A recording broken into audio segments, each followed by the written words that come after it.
I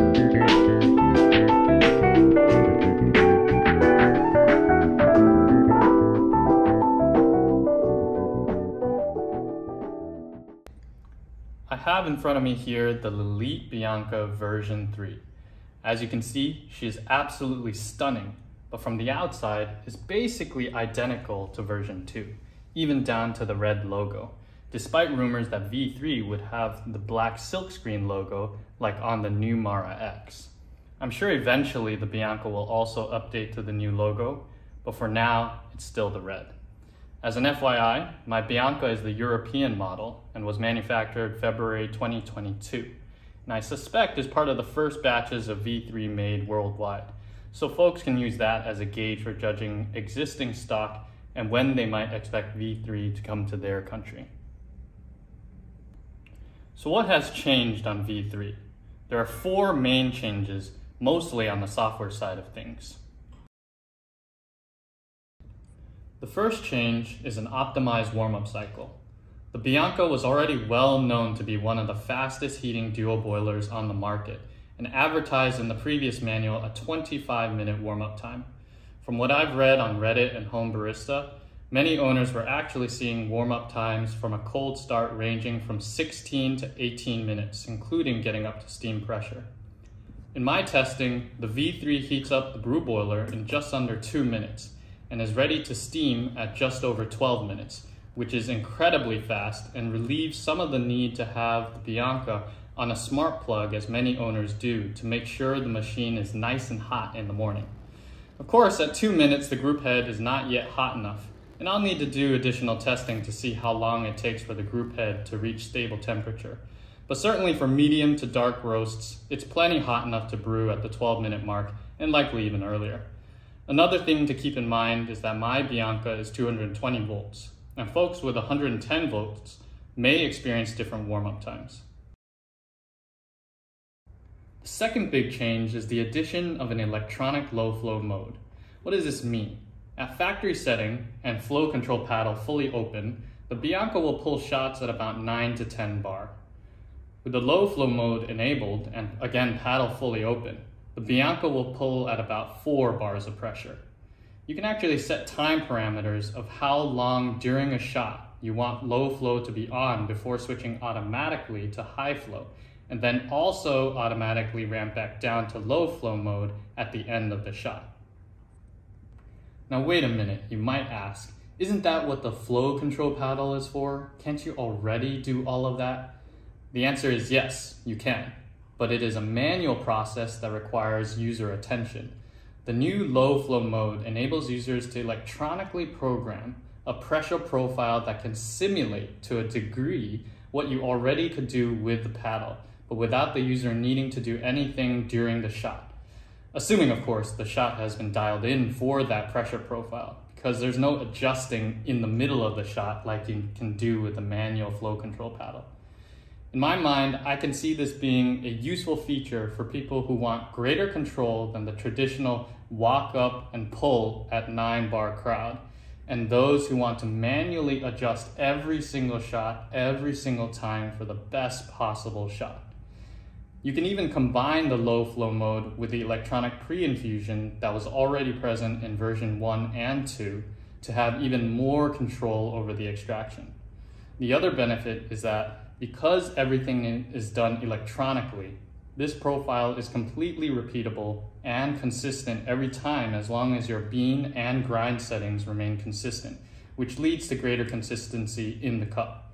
With these new changes, Lelit has narrowed the gap to the decent line of machines, although of course it is way more limited to just 2 low flow modes and high flow mode, whereas decent can ramp up and down at any pressure level with infinite variability. But I suspect this is a case of 80-20, where 20% of the controls get you 80% of the results. And for those of us that really want to get the best possible shot, there is always still the manual flow control paddle. Let me show you now the new LCC menu features and how to actually set up a pressure profile. Here we have the already existing pre-infusion menu. I like to set this for 4 seconds pump on and 4 seconds pump off to let the grounds bloom a little bit. Then here we have the brand new low flow menu. This first setting is specifying how long from the start of the shot you want low flow to be on, inclusive of pre-infusion. So if I set 16 seconds, which is what I currently like, the machine will pre-infuse for 4 seconds at a low flow, turn off the pump and bloom for 4 seconds, and then ramp to low flow for 8 seconds. So the low flow will be on for a total of 16 seconds, including pre-infusion and bloom. The machine then switches to high flow automatically for the rest of the shot unless we change this next setting. Low flow final. So if I change this and set it to 35 seconds, what will happen is the machine will be in low flow for 16 seconds as previously set in the first low flow setting, and then change to high flow mode at 16 seconds and keep it there until 35 seconds, which is when it will shift back to low flow for the rest of the shot. So now that is set up, let's pull a shot at these settings and see the pressure profile in real time. Here I've already prepared a 16-gram shot, so let's go ahead and pull. We see the first 4 seconds of pre-infusion with pump on and 4 seconds of pump off. At 8 seconds, the pump turns on and ramps to about 4 bars, which is the low flow mode in action. At 16 seconds, we see it switch to high flow mode with pressure ramping to about 9 bars, where it will stay until 35 seconds and then ramp back down to low flow mode to finish out the shot.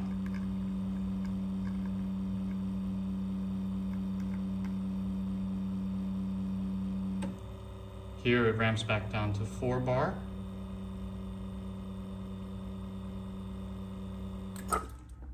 And we stop the shot.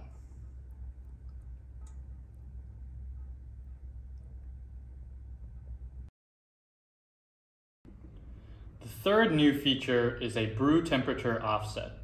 I've not had enough time to really test this, but according to the manual, this is supposed to enable a kind of limited temperature profiling where the brew temperature ramps up and down over the course of the shot. So here we can see in the menu the brew temp offset. And here you can actually increase or decrease according to how you desire. I can't tell yet how accurate this is and what kind of curve it follows during the ramp. But like the low flow mode, I suspect that Lelit is again trying to match a little bit the dynamic temperature control profiling that decent machines have. I suspect that this will be somewhat limited in its impact because the thermal mass of the E61 group head, which makes it easier to maintain thermal stability, works against it here and makes it difficult to really change the temperature significantly during the shot. But this is something I'll be testing more extensively in a future video. Finally, the fourth and final new feature is the introduction of a standby mode, which is on by default and kicks in every 30 minutes. It's not entirely clear to me why we needed a new standby mode when there is already a sleep mode that is programmable in the LCC in previous versions that does largely the same thing. But it is also easy to switch on and off, so having more options is good, I guess. And there you have it, the new Lelit Bianca version 3 and its new features. In my opinion, it is a nice step forward in terms of being able to automate, to a limited extent, the flow control profiling from the paddle, and also potentially some limited temperature profiling. And I give a lot of respect to Lelit for continuing to innovate here, even though it seemed like there was little to improve on with the V2. I'm curious to know what you all think. Do you think these new features are useful or just added marketing fluff? What other kinds of tests would you like to see? Leave me comments below, and if you found the video helpful, please do hit the like and subscribe button below. Hope you all stay safe and have a great day.